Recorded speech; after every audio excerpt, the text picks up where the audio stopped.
As the weather gets colder, it's important to do some basic home maintenance. Here's contractor Jason Lupo with his fall checklist.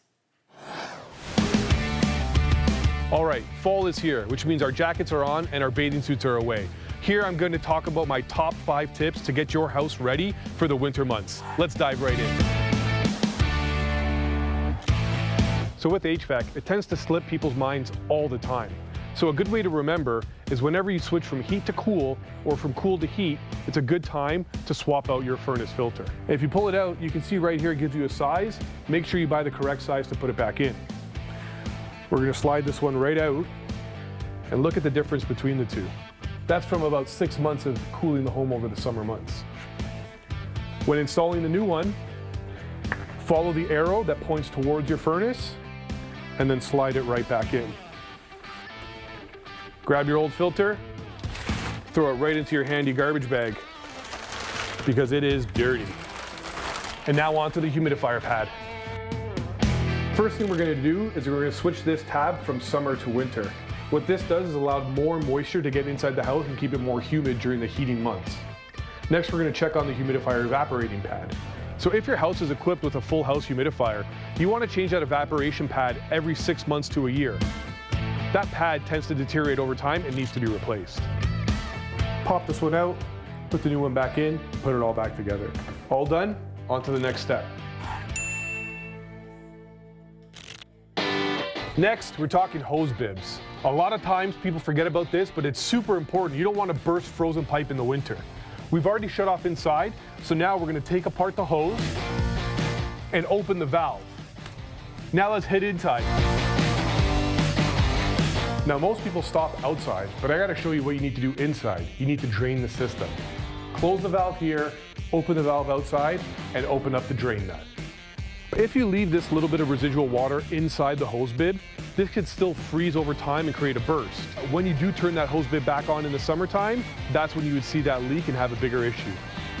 All that water would have frozen if you didn't drain it into this bucket.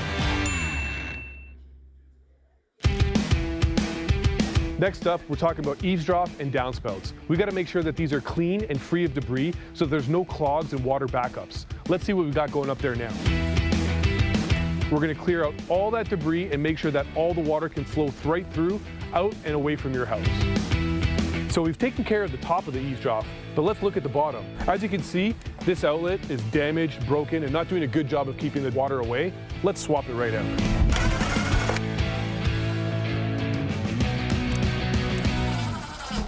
That's done. On to the next one.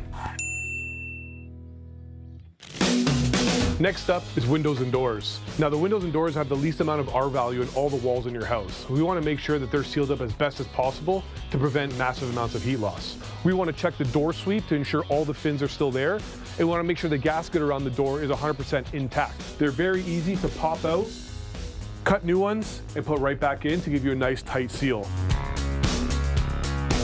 So as you can see, these windows have already lost their seal. To help with energy efficiency, you can get these panes replaced. You can see that this sill is not a continuous piece. You have a mortar joint right in the middle. These should always be caulked to prevent water from getting inside the house. We're going to do this right now.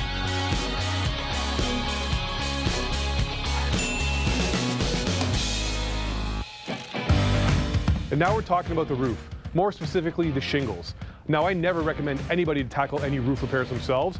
All we're going to do here is visually inspect some areas to see if there's any areas we should address prior to the winter months. As you can see, this roof looks pretty good at first glance. But if you come over to here, we have a high traffic water area where these shingles have really started to deteriorate. This may be an area of concern. If ice builds up here over the winter months, you could have a leak inside the house. You should maybe call somebody to have a look at this. So there you have it. Those are my top 5 tips for getting your house winter ready. Our goal here is to keep everything safe, your heating bills down, and your fun way, way up. Please welcome Jason. Jason! Hi, Mary. Oh my gosh, it's so good to see you. Likewise. Well, first off, Jason, you're a busy man right now, aren't you? A little bit, yeah. How old is your brand new baby? 2 weeks yesterday. 2 weeks. Third baby, too. Oh my gosh. Yeah, so please excuse the bags under the eyes. Larissa's been keeping us up at night a little bit. Oh my God. Well, you look great, as Thank per you. usual. I appreciate it. Oh my gosh. Well, that's so exciting. Well, you're going to help us keep our house in order. So let's talk about the products that you talked about. Yeah, I'm going to elaborate a little bit on what we just saw there. And first, we're going to talk about furnace filters. People just think as long as you get the right size, that's all that really matters. But there's actually a couple stages that come into play. The biggest thing here is the MERV rating. Yeah, MERV, my favorite word out there. Sounds it's an like acronym. an old man. Yeah. It basically talks about how many particles can make it through the furnace filter itself. Okay. So people think the higher the MERV, the better. That's not the case. If you go for a really high MERV, that keeps a lot of particles inside the actual filter and could actually clog up your furnace. Oh, okay. Yeah, so better is not always best in this scenario. Yeah. If you're not on top of changing your filter, that could really hurt you in the long run. Yeah. If you go to a number 8 MERV, that could actually be a good middle point instead of these low MERVs because it'll allow a lot less, air to get clogged up. Totally. That's really smart because whenever I buy it, I was like, oh, you got to get the Cadillac. The best one. The most expensive. These ones here are like $30, Yes. right? And if you have to change it every month, that can really add up. 100%. Okay, so go mid-ground on that one. I always recommend the mid-ground. Now, if you're doing a renovation, maybe go with the cheaper one so you can swap it out more frequently. But yeah, middle ground is always best in my mind. Amazing. Okay, and moving on, we're going into gutter guard territory. Yes. Okay. So we have 2 versions of the garter guards here. This is your more inexpensive version. This is basically like a sponge that you can fold and stuff into your actual gutter itself. Oh, okay. So you just take a knife, you cut it to size, put it in these high traffic areas where you have like trees or a lot of foliage. It's not as much as what clogs inside, it's more in the downspouts that can really get you into trouble. Totally. So this will still allow water to travel through, but keeping the leaves on top and out of your actual downspout. Okay, that's amazing. Yes. And then this is another option. I recognize this one, not this one. Yeah, this is more expensive. It's a little bit trickier to install. You got to cut it, you got to clip it in place. But what this does is it allows all the water to stay fully inside and takes more volume of water. So it's a better version, more expensive, trickier to install. I recommend starting with something like this, see how it works. If you need to upgrade to this, you can in the long run. Amazing. And you always suggest if you're doing it at the first floor, okay, but if you're going up, don't do it. I don't recommend anybody who's not comfortable go up a ladder at all. Yes. But if you go up 1 floor, you're pretty safe. 2 floors, hire a professional. And in my mind, all ladders require a buddy system. Yes. So I'm always there on the ground holding that ladder. I don't know what I'll do if it falls, but I'm there. Yeah. You're the one on the ground, never up top. Never up top. Yeah. Oh no. I got 1 rung up and I'm like, I'm in the sky. Yeah.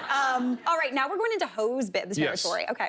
So, you might recognize this one here. I do. I have this one. We put a couple in these at your place. Most people might have these regular hose bibs here. Now, if you look, it's pretty small. The throat is very tiny. When you shut off the water, it actually shuts it off right here. Okay. And that is still exposed to the elements. Yeah. It's still exposed to cold. It's still exposed. A lot of times these days, we install frost-free. Okay. So when you actually turn this valve here, it shuts it off all the way over here. Oh, right on. So this is actually inside your house, away from the insulation, where it's not exposed to all those cold weather months. That's amazing. Do you still recommend, though, that you shut off the water from the inside, or is this enough? So this is an insurance policy. Okay. I always recommend to shut off the water and use the bleeder to drain the system. If you forget on these guys, you could really have a problem. Yeah. If you forget on this, you should be fine. Okay. But why chance it? Let's Yeah. just always drain the system 100%. Note to self, do that this year. Yeah, amazing. And then finally, you talked about weather stripping here. Yes. Yeah. Inside the video, you'll see we spoke about it a little bit. The first thing here is your door sweep. Doors and windows are the biggest areas of heat loss in a house. And it's often an area that's neglected.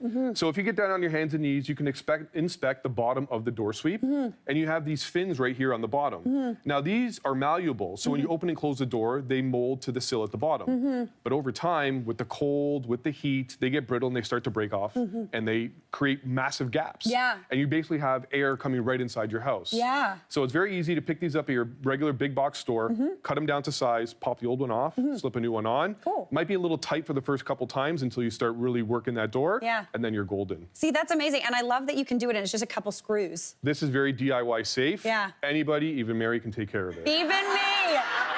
Excellent. That's You my new got me. slogan. Yeah. Even Mary can do it. I would buy by that slogan. That's good.